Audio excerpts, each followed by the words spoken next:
W by Shane Peacock. Narrated by Colin Wright.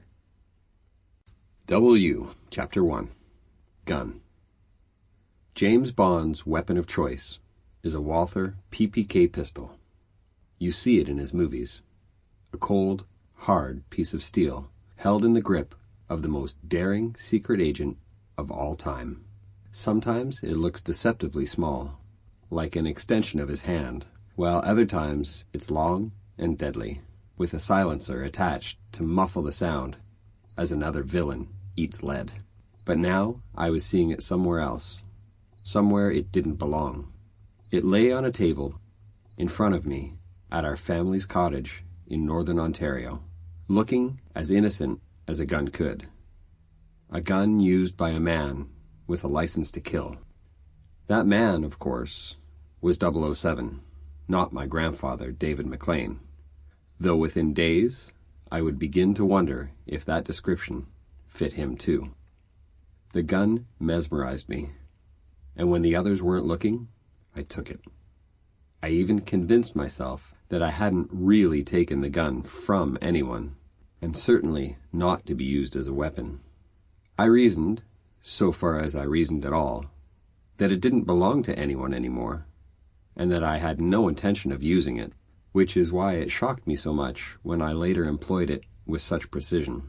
I also told myself that I had every intention of giving it back, which I did, and that none of my cousins seemed to want it anyway. Something consumed me when I saw it, something bad.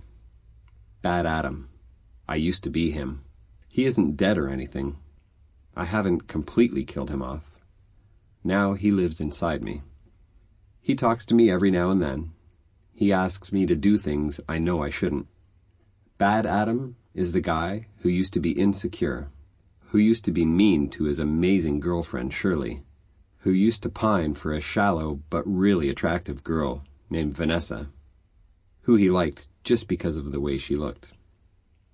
Bad Adam is also the guy who went on a trip to France last summer and acted like your typical ugly American almost from the minute he touched down. And, much to my shame, Bad Adam was also the one who hadn't really liked Grandpa very much for a long time. But that isn't me anymore. On the day I first saw the Walther PPK, though, I was having a pretty hard time liking my grandfather. And I think most of my cousins felt the same way. I was trying, but the evidence against him was stacking up mighty fast. We had all agreed to meet at the cottage that December day. Well, all of us except Rennie, who was in Uruguay of all places, and Steve, who was in search of a little romance in Spain. So, 5 of the 7 McLean grandsons were ready to spend a week or so together to finish off the holidays. In the old days, I would have despised that. But I was looking forward to reconnecting with the guys, seeing what it would be like to not be a jerk around them for once. It was the 26th, Boxing Day, and typically cold, typically Canadian. Actually, that isn't fair because Buffalo, New York, where I live, is just as cold as northern Ontario, maybe colder. I had driven up with Webb. I think there were things going on in his family that he wasn't talking about. His stepfather had seemed like a bit of a bad dude, even worse than Bad Adam.